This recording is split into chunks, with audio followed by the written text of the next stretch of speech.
我是庄开文，欢迎收看《T 观点》。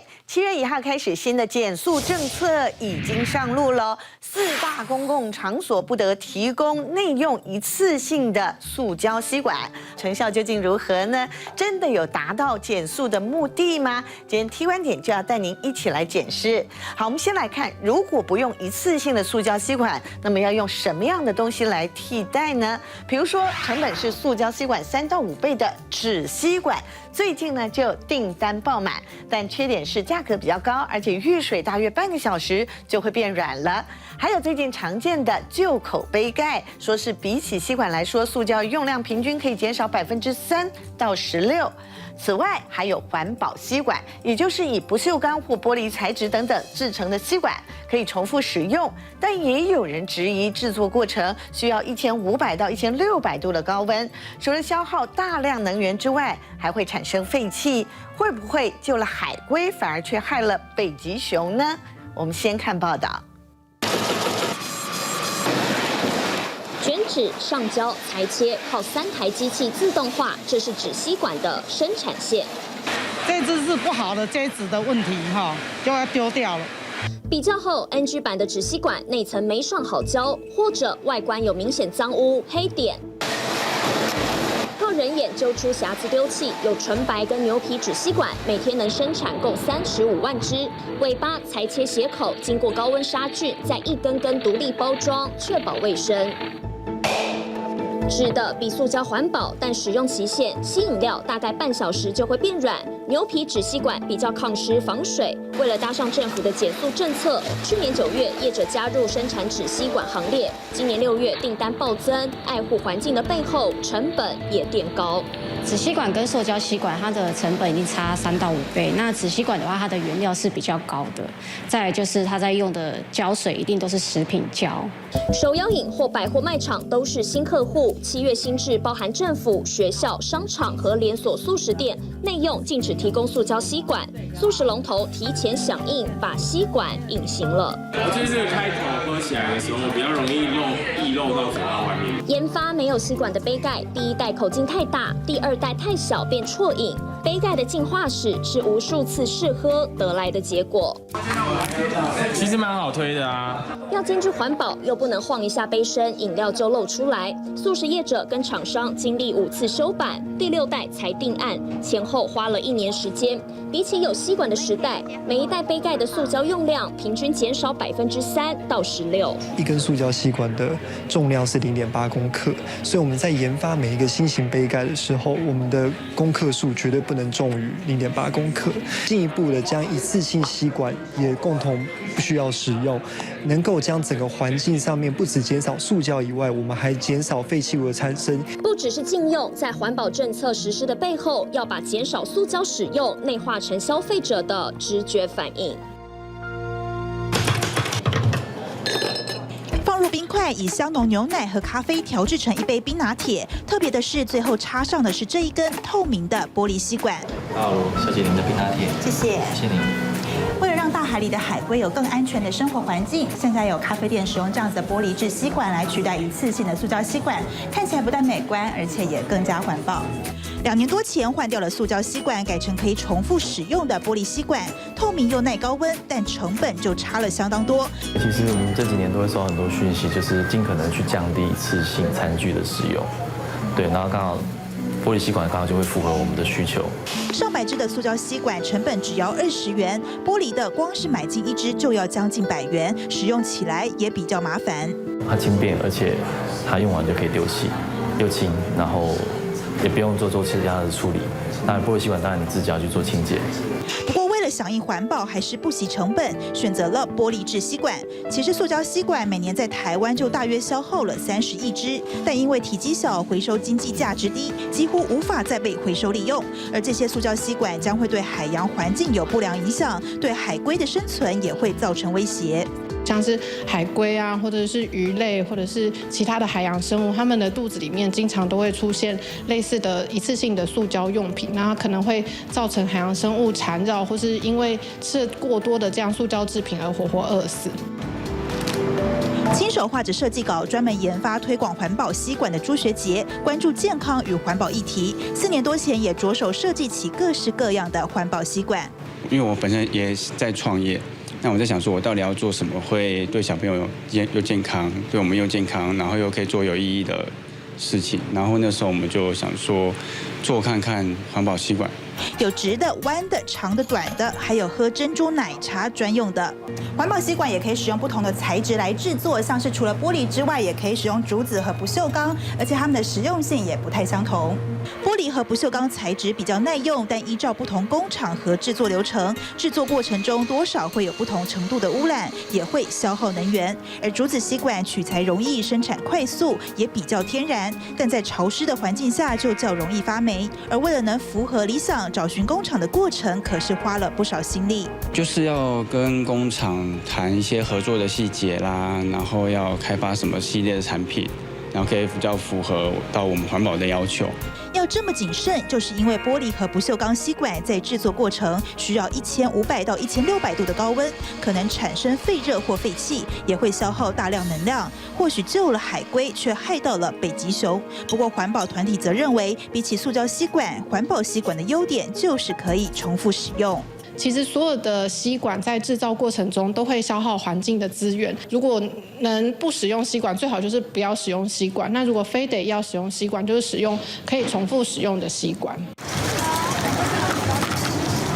方便性常常成了人类破坏环境的源头，淘汰了塑胶制品，透过替代的环保吸管，该怎么让制造过程也能减少消耗的能源和产生的污染，才能真正落实环保观念？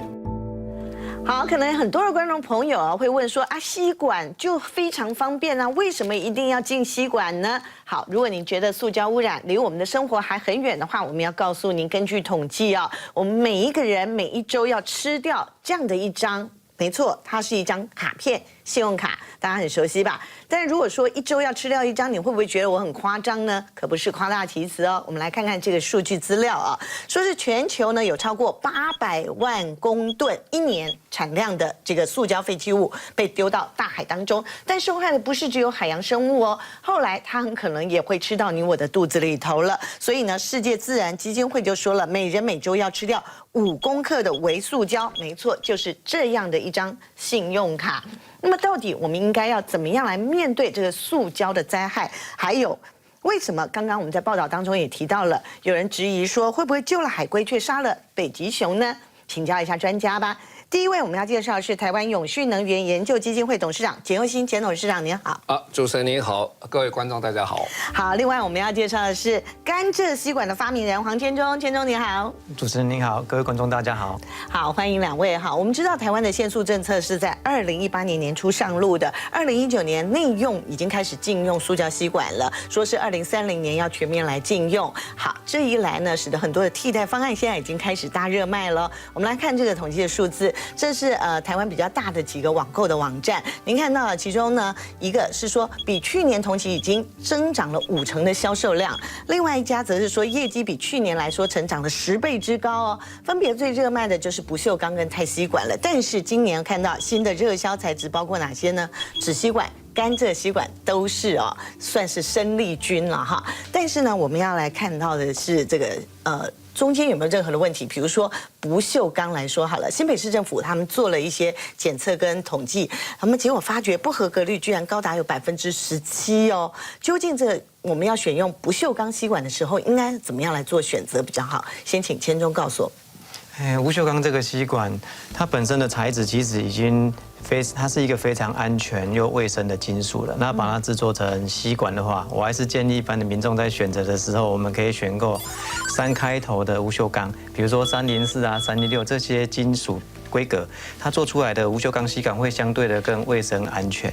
那相对于材质部分，我比较建议就是说，我们在移动的状态下，尽量不要使用不锈钢吸管，因为不锈钢吸管它是相对的比较坚硬，所以其实有很多的欧美的新闻有发生过使用不锈钢吸管的时候有造成许多的伤害。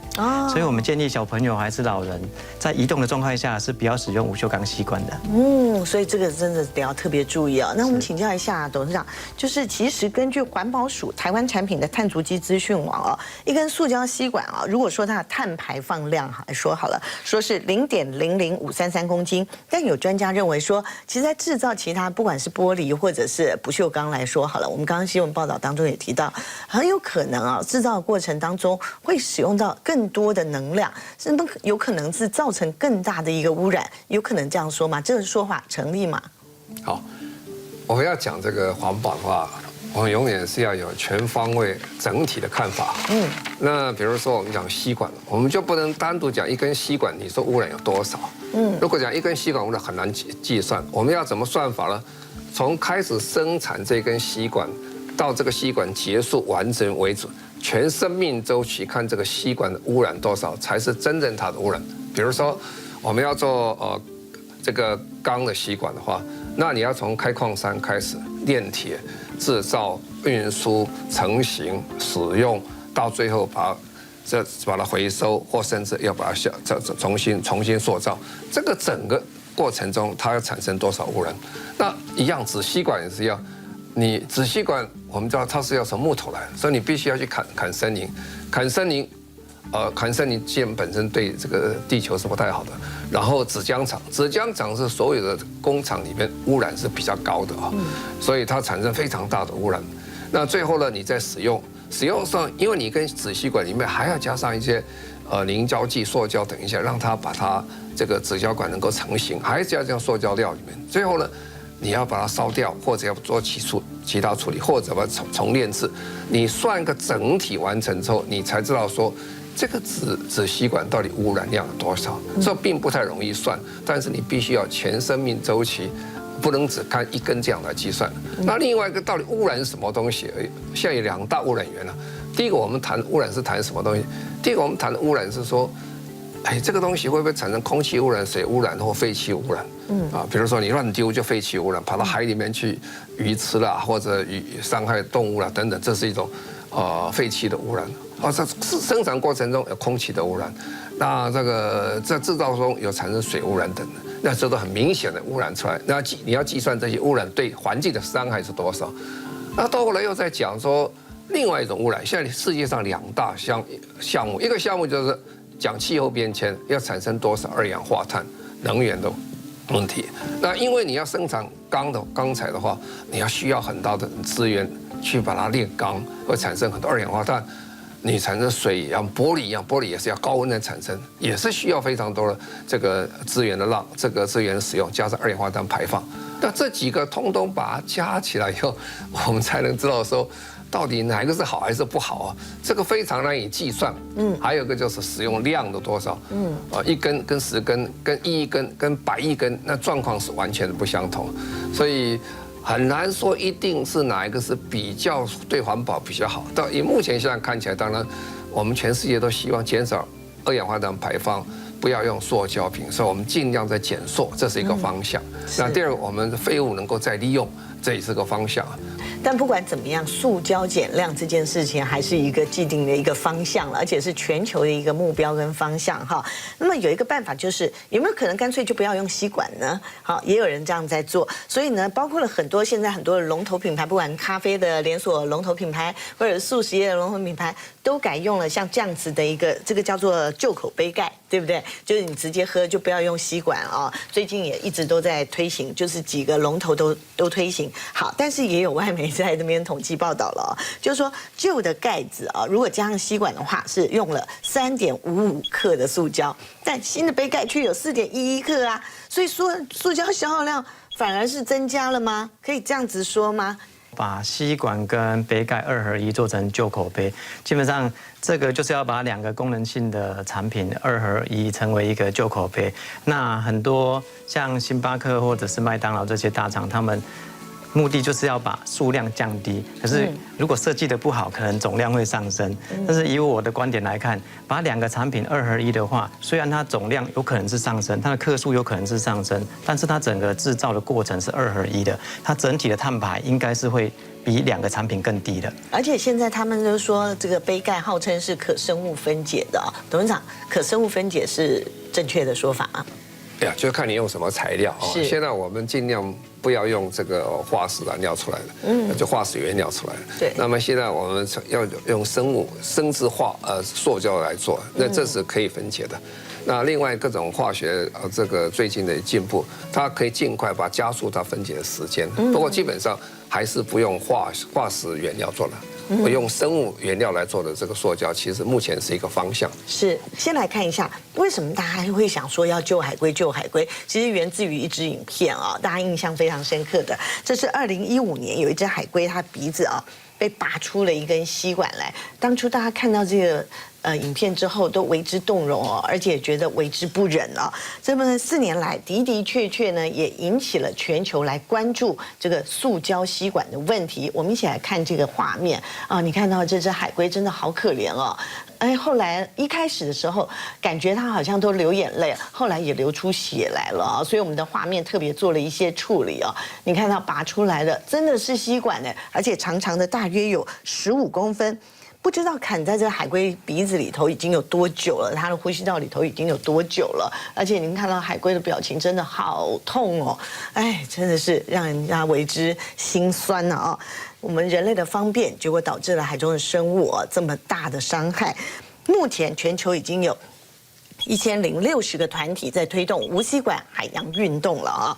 而且呢，目前的全球的海洋线大概呢有83亿根的吸管，但是也有人认为说，澳洲的科学家发觉，在800万吨的海塑垃圾当中，这些吸管仅占了0.03%，所以这个减塑来说，会不会只是很小的一部分呢？简董事长，好，我想为什么减这个吸管哈？那人类一年生产的这个塑胶大概是90亿公吨啊，那数字非常之大，那大概只有90%是回收的啊。那么还有32%是乱丢弃的，没有真正好好的把它处理，所以这些塑胶不但在海上、在陆上都产生非常大困难啊，特别是在海上，这个太平洋上有好几个我们叫做整个垃圾岛啊，它其实不是岛，就等于一个垃圾泥湖浆湖一样，那个面积比台湾大差不多几百倍大的面积，那么大。都很多的这个塑胶的废塑胶成分在里面，这影响海上生物非常大啊，所以那个其实它这个对整个海洋跟陆地的这个生态系统影响是非常大。